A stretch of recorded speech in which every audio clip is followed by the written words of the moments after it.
nouvelle ère impulsée par le président de la République, la transition, chef de l'État, Brice Clotaire Oligui Nguema, pousse de nombreux Gabonais à s'impliquer sur la chose publique. C'est ce que nous pouvons retenir de la rencontre des ressortissants du Nord organisée à la Chambre de commerce de Libreville.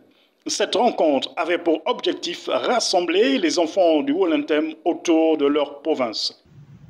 Je profite de l'occasion pour féliciter et encourager les structures politiques et apolitiques très actives sur le terrain dans la création d'emplois et l'amélioration des conditions de vie des populations dans notre circonscription politique qui est le Wollentem. Cette interpellation fait appel à l'esprit patriotique dont chaque Gabonais devrait faire montre.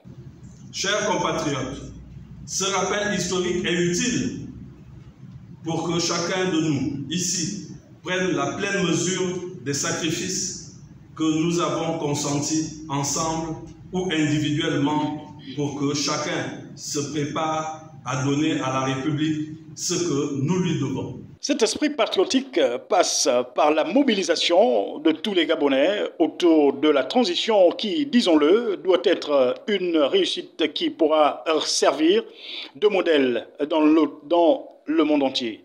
Chers amis, de quel rassemblement je parle, entendons-nous bien. Je parle du rassemblement autour du comité de transition pour la restauration des institutions, le rassemblement comme nous le recommande M. Jean-Ping pour soutenir la transition. C'est le moment ou jamais pour le Gabon de véritablement connaître son essor vers la félicité.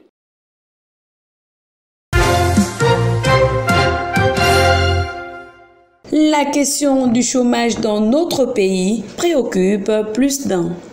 C'est à ce titre que l'on peut comprendre la tenue des ateliers sur le numérique qui se déroulent actuellement à la Chambre de commerce de Libreville, avec pour thème la digitalisation de l'administration gabonaise.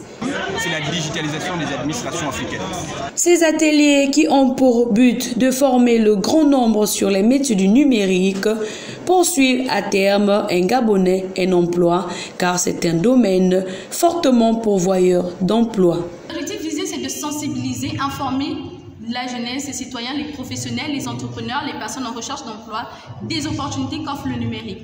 En parallèle, de les former une fois ils sont informés, une fois les former pour qu'ils puissent avoir des compétences, pour que ces personnes puissent développer des expertises en fonction de leur profil et après, idéalement, insérer le monde du travail. Ce secteur capable de résoudre la question du chômage dans notre pays n'est pas à négliger. Morceau choisi. Numérique et l'entrepreneuriat, sans la pétrole aujourd'hui. Numérique et l'entrepreneuriat, sans la pétrole aujourd'hui.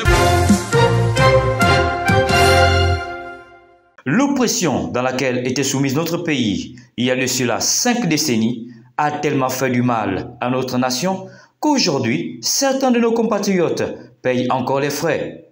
Tel est le cas de Kelly Ondo et ses frères d'armes. Heureusement, le 30 août de l'année en cours, le maître des temps et des circonstances a songé à nous sortir de cet enfer qui n'avait que trop duré. Par le biais du CETRI dont le général de brigade Brice Clotaire Oligui Nguema, chef de l'État, en est le leader. C'est à ce titre que l'on peut comprendre le point de presse animé par les ressortissants de Lokano dans la province du Wollentem, demandant la libération de leurs frères, croupissant entre les murs de 100 familles où la vie d'un esclave est mieux que celle de ses pensionnaires. Le peuple gabonais en général et les ressortissants du département de Lokano en particulier, sa jeunesse sollicite de vous, Monsieur le Président, chef de l'État et du CTRI, la libération du lieutenant Kelly Ondorbian et ses frères d'armes. Comptant sur la clémence du chef de l'État, de celui que tous les Gabonais s'accordent à appeler le Moïse du Gabon. Ses compatriotes voudraient voir un jour Kelly Ondo et ses frères d'armes recouvrer la liberté. Monsieur le Président de la République, chef de l'État, président de la transition, notre point de presse n'a pas vocation à susciter une quelconque revendication et n'est encore moins une invite à un quelconque soulèvement. Il est plutôt l'expression d'un souhait, d'une doléance, celle de solliciter de vous et du CTRI la libération de Kelly Ondobian et ses frères d'armes pour le bonheur du peuple gabonais en général et du département de l'Okano en particulier. Je vous remercie. Loin d'eux, la volonté d'un appel à la rébellion ou à toute velléité partisane. Mais il voudrait compter sur la bonne volonté du chef de l'État de voir tous les Gabonais heureux, unis et libres, comme déclaré lors de sa prestation de serment le 4 septembre dernier.